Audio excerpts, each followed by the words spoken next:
آیت نمبر 157 سورہ بقرہ کی اولئک علیہم صلات، اس آیت کی تفسیر مسجد امام احمد رضا میں بیان ہو گئی۔ آیت نمبر 158 کی تفسیر آج یہاں بیان ہوگی، اور وہ آیت ہے ان الصفا والمروة من شعائر اللہ فمن حج البیت او اعتمر فلا جناح علیہ ان یطوف بہما۔ اس کی تفسیر انشاءاللہ ہم بیان کرتے ہیں۔ پہلے ترجمہ سماعت فرمائیں۔ تفسیر اشرفی میں اس کا ترجمہ یوں بیان کیا، ان الصفا والمروة من شعائر اللہ، کہ صفا مروہ کے پھیرے کاٹے، بے شک صفا مروہ اللہ کی نشانیوں میں سے ایک نشانی ہے۔ صفا مروہ اللہ کی نشانیوں میں سے ایک نشانی۔ ابھی تفسیر بیان کرتے ہیں، ترجمہ سماعت کرے۔ جس نے بیت اللہ کا حج کیا یا عمرہ کیا تو اس پر کوئی الزام نہیں ان یطوف بہما، کہ صفا مروہ کے پھیرے کاٹے۔ ومن تطوع خیرا فإن اللہ شاکر علیم، کہ جس نے نفل طور پر ادا کیا نیکی کو تو بے شک اللہ اجر دینے والا اور جاننے والا ہے۔ اب اس کی تفسیر میں فرماتے ہیں کہ صفا مروہ کیا ہے، تو تفسیر اشرفی میں آگے فرماتے خانہ کعبہ کے سامنے کا گوشہ جنوب اور مشرق کے صاف اور شفاف ہے، جہاں چکنے پتھر ہیں اور پہاڑی ہیں۔ آدم صفی اللہ علیہ السلام اس پر رونق افروز ہوئے تھے۔ اور پھر فرماتے ہیں کہ سفید ملا پتھر والی پہاڑی جو صفا بالکل سامنے ہے، اس کے تقریباً 20 ہاتھ کے فاصلے پر مروہ ہے، جہاں حضرت ہاجرہ، جہاں آدم علیہ السلام کی زوجہ محترمہ وہاں تشریف لائی تھی، ماں حوا۔ ایک تو اس پہاڑی کو 2 ہستیوں سے نسبت ہے۔ اب آگے تفسیر سماعت کریں، یہ میں نے پڑھ دیا، اب اس کا خلاصہ۔ صفا مروہ کی سعی یہ عام طور پر مشہور ہے کہ جب بھی کوئی عمرہ کرے گا، صفا مروہ نہ کرے عمرہ مکمل نہیں ہوتا۔ صفا مروہ ابھی تو چونکہ سب ساتھ میں ہے، ایک حرم بہت وسیع ہو گیا تو وہ بھی اندر ہی ہے۔ کعبہ مقدسہ سے ہم جب طواف کر کے فارغ ہوتے ہیں تو اس سائڈ بیک سائڈ کو ہم راستہ بنا دیا کہ وہاں جاتے ہیں تو صفا مروہ کی پہاڑیاں ہیں۔ پہلے وہ پہاڑی بڑی اونچی تھی، لیکن وقت گزرتا گیا، حرم وسیع ہوا تو اس کو کاٹ دیا گیا، لیکن آج بھی وہ پتھر وہاں موجود ہیں جہاں حضرت ہاجرہ کے قدم لگے تھے۔ آج وہاں یہ ہے کہ لوگ اب چونکہ برکت حاصل کرنے کے لیے لوگ ہاتھ لگاتے تو انہوں نے ابھی کانچ کی دیواریں کھڑی کر دی۔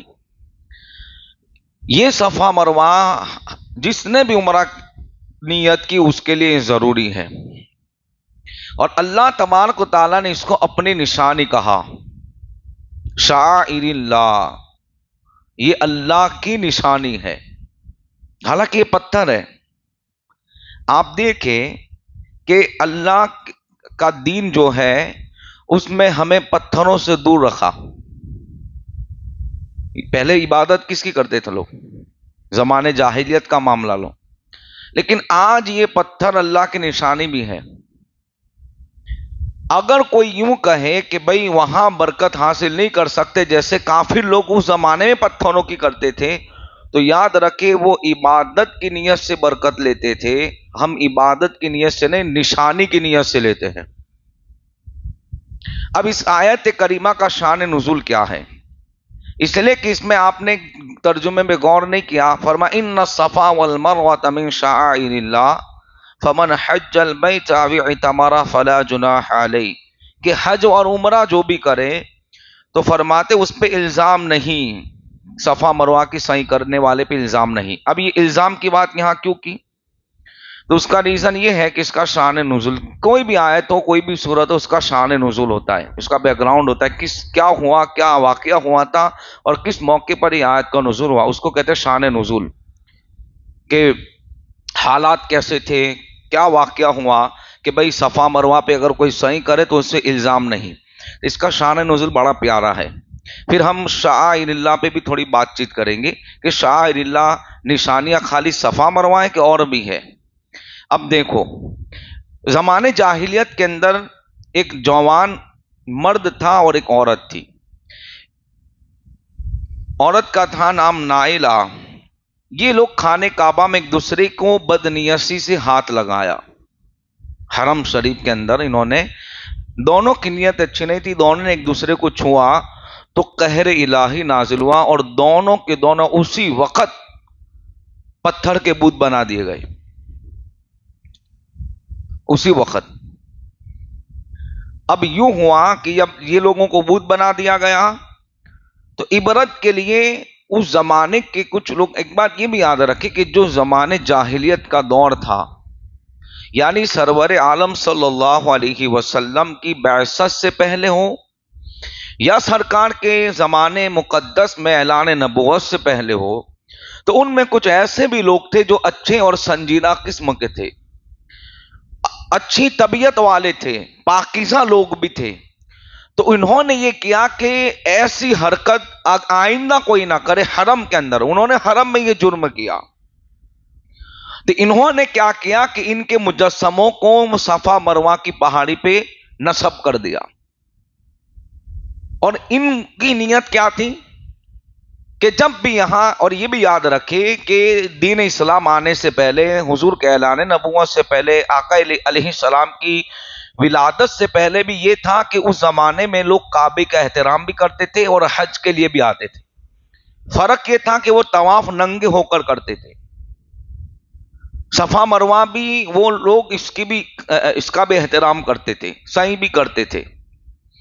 تو ان لوگوں نے یہ سوچا کہ ہماری آنے والی نوجوان نسل نہ بگڑے. آپ یہ بات بہت غور کرنے کی ہے کہ نسل انسانیت کے اندر جو جوان نسل ہے، ان لوگوں کو گائیڈ لائن کرنا یہ بہت ضروری ہے. ان لوگوں نے اسی نیت سے وہاں کر دیا ان کے مجسموں کو کہ لوگ ان کو دیکھیں تو ڈرے کہ کہیں ہم اگر غلط کام کسی عورت سے کریں گے یا مرد عورت ایک دوسرے سے کریں گے تو ہمارا بھی یہی حشر ہوگا.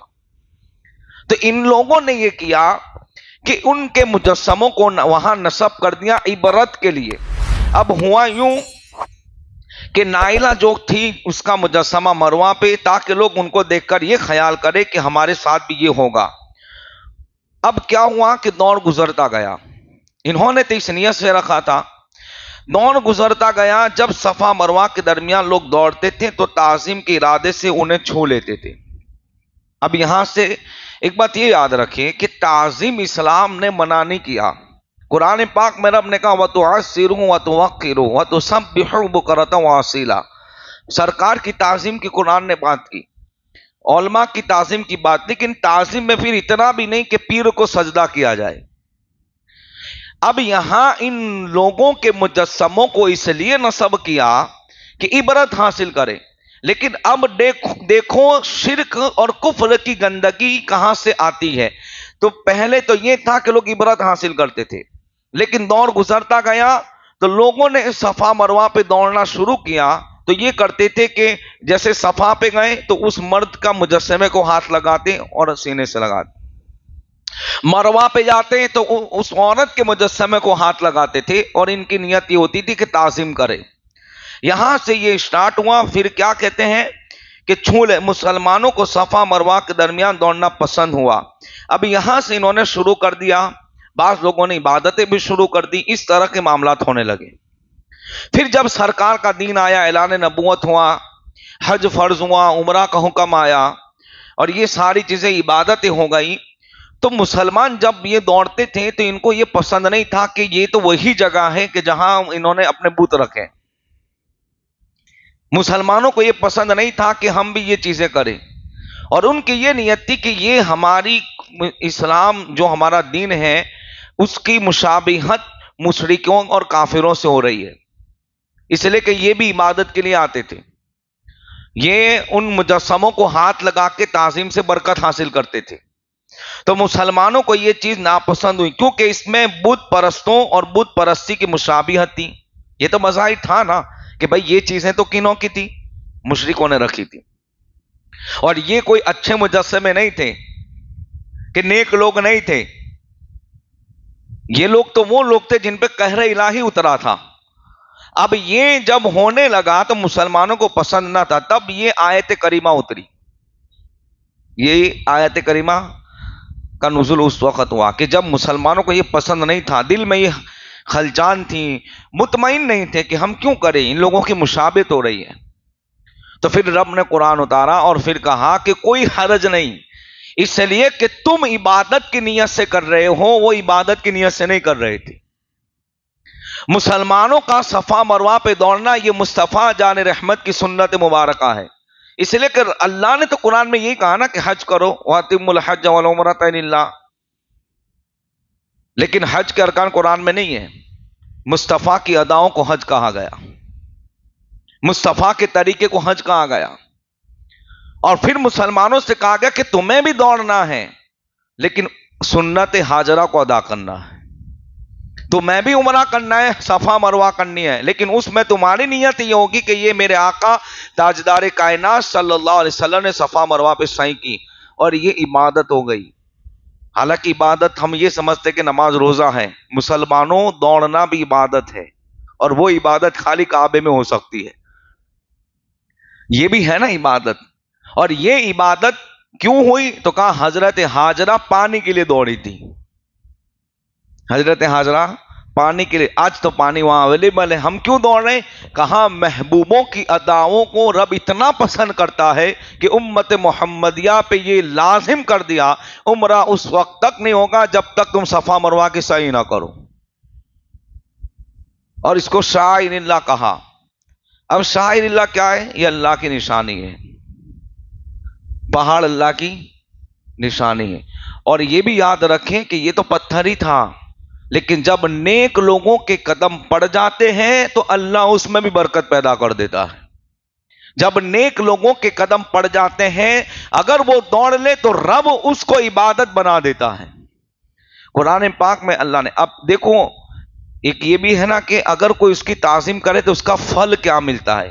اللہ نے 70ویں پارے میں فرمایا وَمَن يُعَظِّمْ شَعَائِرَ اللَّهِ فَإِنَّهَا مِن تَقْوَى الْقُلُوبِ، کہ جو لوگ اللہ کی نشانیوں کی تعظیم کرتے ہیں رب ان کے دلوں میں تقوی کا نور پیدا کر دیتا ہے. یعنی غور کرنے کہ وہ تو پتھر ہی ہیں، ابھی بھی پتھر ہے، لیکن چونکہ حضرت ہاجرہ کے قدم لگ گئے تو رب نے اس جگہ کو برکت والی بنا دیا. آج اگر کوئی ان نشانوں کی تعظیم کرتا ہے تو اس کا دل میں اللہ تقوی پیدا کرتا ہے. اسی طرح شعائر اللہ کعبہ، قربانی کا جانور بھی اللہ کی نشانی.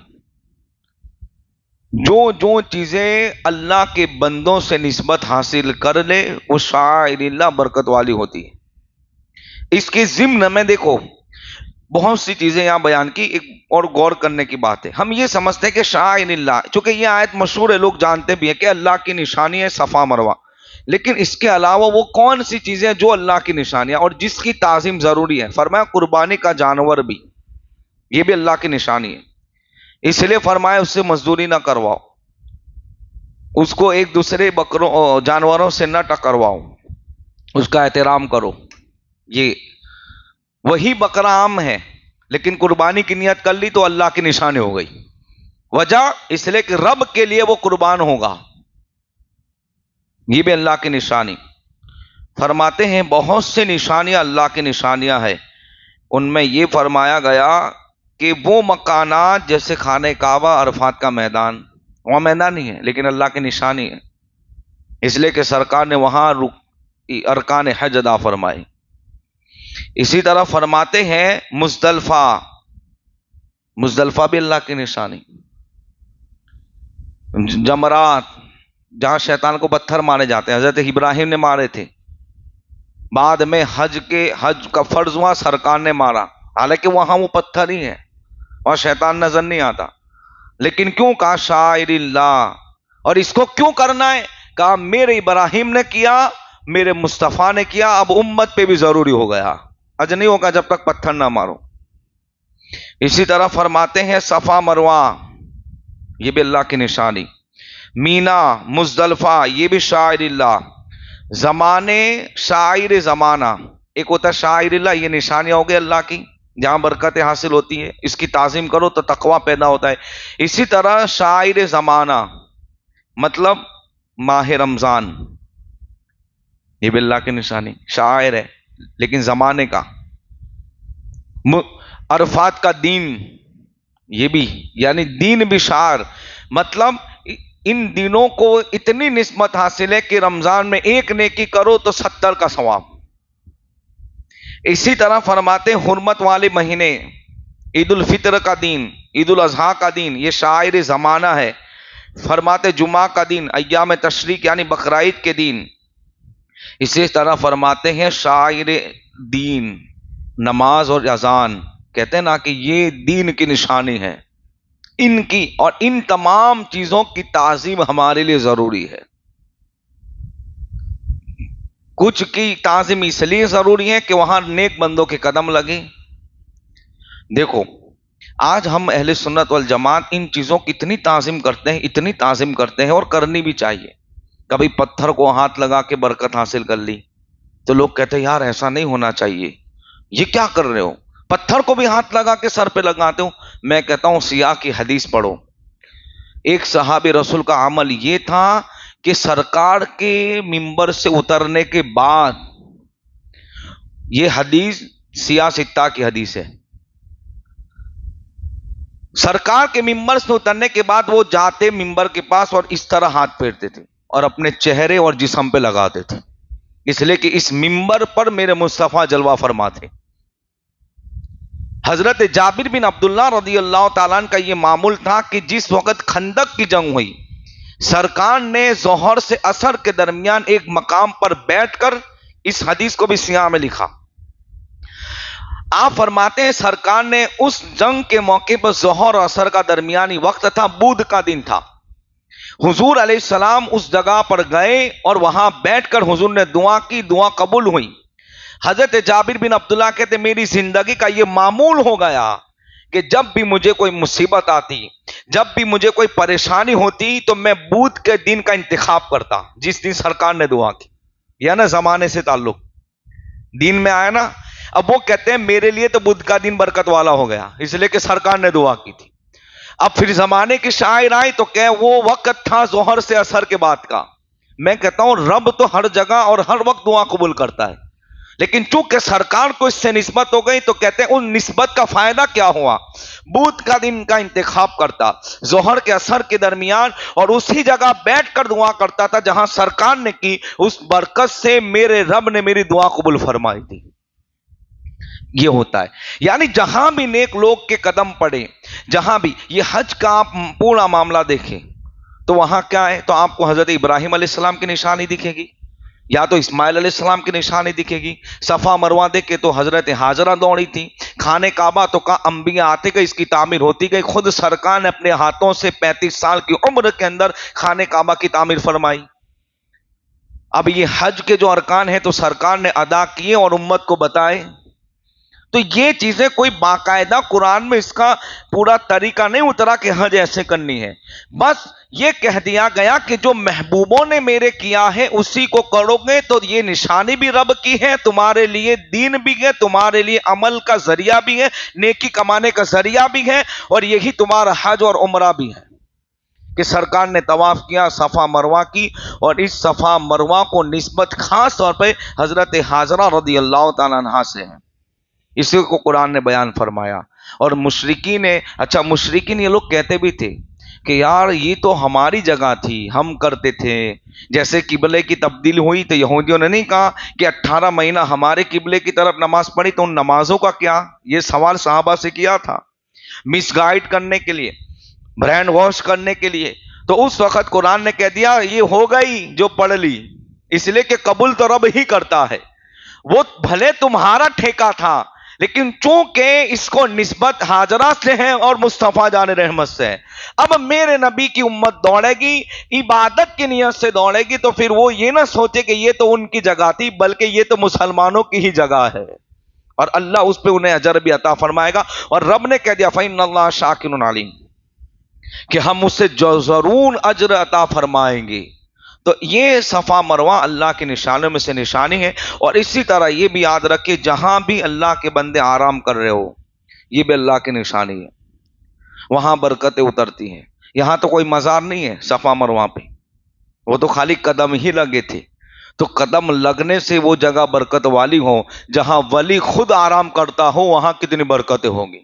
جہاں سرکار غوث پاک آرام کر رہے ہوں، جہاں غریب نواز آرام کر رہے ہو، جہاں خود میرے آقا تاجدار کائنات کا مزار پاک ہو، بتاؤ وہ کیسی برکت والی جگہ ہوگی. اور وہاں سے برکتیں ضرور ملتی ہیں.